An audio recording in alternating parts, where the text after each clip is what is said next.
Shalom saudara-saudara yang kekasih, jumpa lagi di konten Barbar Bill, barang-barang belajar Injil. Hari ini kita akan mengupas sejauh mana Injil mengabarkan kabar baiknya lewat Alkitab itu sendiri. Seminggu yang lalu atau beberapa minggu yang lalu, kami di Gereja Citri Harvest, tepatnya Gereja Victory Indonesia atau GVI, mengadakan CG. CG itu adalah care group. Care group itu semacam komsel, kegiatan anak muda. Komsel Youth ini diadakan pada hari Kamis setiap setengah 7 malam. Nah, jam setengah 7 malam acaranya itu ibadah biasa, tetapi banyak kita mendiskusikan firman. Nah, temanya mengapa Yesus mati. Nah, ada salah satu pemuda yang bernama Joshua mempertanyakan hal berikut ini. Kita simak saja langsung videonya.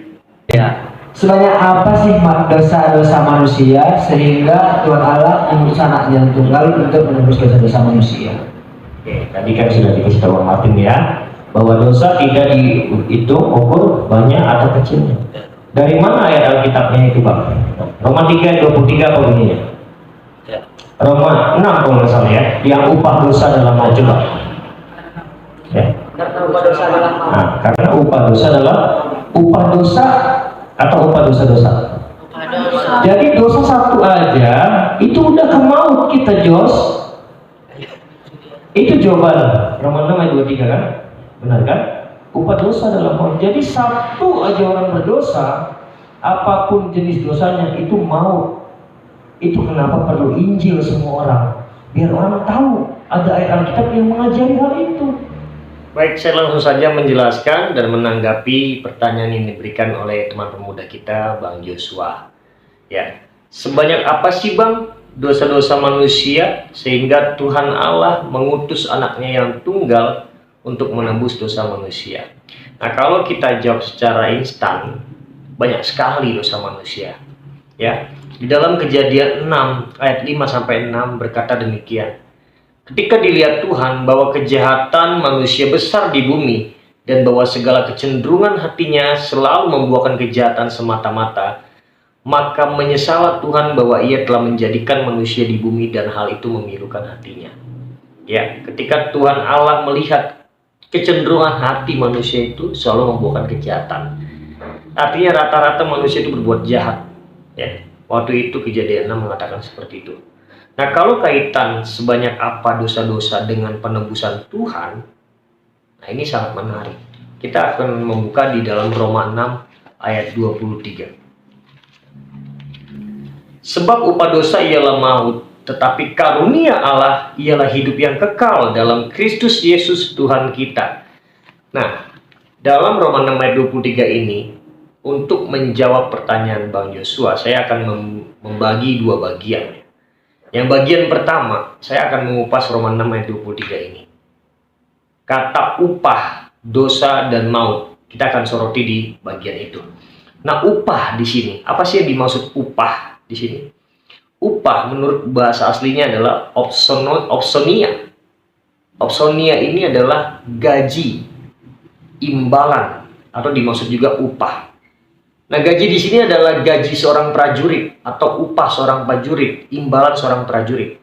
Kita tahu prajurit di sini adalah tentara atau polisi. Nah, kalau polisi dan tentara pasti diupahi uang. Ya. Nah, kalau kaitannya dengan upah dosa, apa kira-kira gaji atau imbalan dosa? Nah, itu upah yang dimaksud itu seperti itu. Nah, kata dosa selanjutnya. Kata dosa menurut teks aslinya adalah hamartia. Hamartia ini adalah sin bahasa Inggrisnya, yang artinya adalah pelanggaran terhadap perintah Allah. Dosa di sini bentuknya tunggal, saudara-saudaraku. Jadi hamartia ini bentuk tunggal, singular. Makanya disebut upah dosa, bukan upah dosa-dosa ya, upah dosa. Nah, itu kata dosa. Nah, yang terakhir kata maut. Maut di sini adalah bahasa aslinya thanatos, yang berarti mati. Di sini mati secara fisik dan roh. Nah, kalau mati secara fisik kita tahu, kita manusia akan mati secara fisik, meninggal, atau die bahasa Inggrisnya, meninggal. Nah, kalau mati secara rohani, itu bisa disebut dengan binasa atau mati kekal. Nah, kematian fisik atau roh ini dihubungkan dengan neraka atau finalnya kita nanti. Kematian finalnya orang binasa, maut itu menggambarkan neraka. Nah, upah dosa adalah maut. Artinya gini, suatu imbalan terhadap pelanggaran terhadap perintah Allah adalah neraka, kebinasaan, atau maut. Nah, artinya di situ tidak ada Tuhan.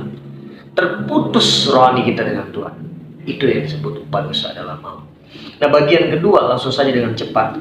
Nah, tragedi dosa yang pertama, yang Adam dan Hawa memakan buah itu. Di situ adalah tragedi dosa yang pertama. Saya akan memberikan suatu kabar yang mungkin saudara belum dengar. Istilah Injil yang pertama. Bahasa teologisnya adalah proto-evangelium. Di dalam Kejadian 3 ayat 15.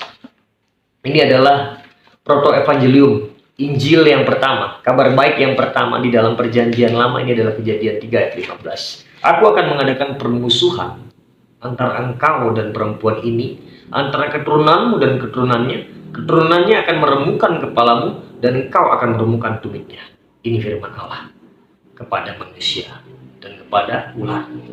Nah, ini adalah proto-evangelium. Ini adalah Injil yang pertama atau rencana penebusan Allah yang pertama melalui anaknya yang tunggal, Yesus Kristus. Nah, berhubungan dengan ini pertanyaan Bang Yosua, sebanyak apa sih Bang dosa-dosa manusia sehingga Tuhan Allah mau mengutus anaknya yang tunggal untuk menebus dosa-dosa manusia? Kayaknya gini, seakan-akan pertanyaan ini mengindikasikan kok Allah repot-repot ya ke bumi ini menebus dosa manusia. Emang seberapa banyak sih? Emang apa sih yang didapati manusia kalau Tuhan Allah nggak menjadi manusia? Seakan-akan indikasinya seperti itu ya. Kita patut curiga dengan pertanyaan ini, seakan-akan arahnya ke sana. Nah, penebusan yang pertama sudah diikrarkan sama Tuhan di dalam Kejadian 3 ayat 15. Mengapa demikian? Karena dosa di mata Tuhan adalah hal yang serius. Untuk itu Tuhan mengabarkan Injil yang pertama. Aku akan mengadakan permusuhan antara engkau dan keturunannya. Ya, keturunan perempuan dan keturunan ular. Nah, keturunannya akan meremukkan kepala dan engkau akan meremukkan tumitnya. Disitulah deklarasi salib. Iblis telah dihancurkan oleh Yesus melalui darah Yesus Kristus, kematian Yesus Kristus. Iblis tidak dapat lagi menang. Nah, itu artinya proto-evangelium, bahwa Tuhan Yesus memang harus menebus dosa manusia. Karena manusia jika tidak ada penebusan, tidak ada penumpahan darah, di dalam Ibrani 9 ayat 22, tanpa penumpahan darah maka tidak ada pengampunan. Allah tidak bisa berdamai dengan manusia kalau tidak ada penumpahan darah lewat anaknya yang tunggal. Karena kita tahu kita harus mempercayai anaknya yang tunggal supaya kita dapat pengampunan. Untuk itulah di situ perlu yang namanya iman kepada Yesus Kristus. Nah, iman Kristen ini menekankan bahwa yang pertama, tidak ada orang yang berhasil ke sorga karena berbuat baik. Amal kita tidak bisa sampai ke sorga.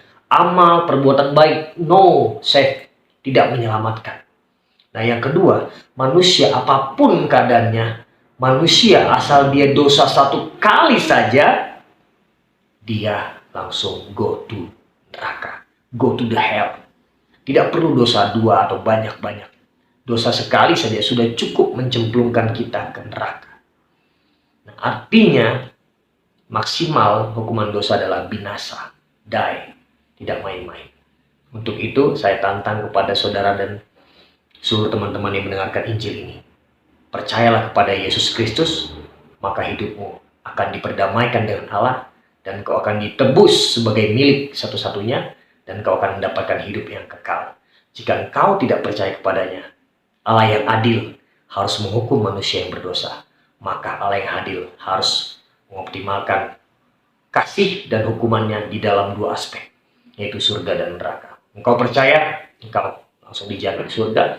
Engkau tidak percaya, engkau binasa. Karena Allah adil dan Allah itu kasih. Tuhan Yesus memberkati.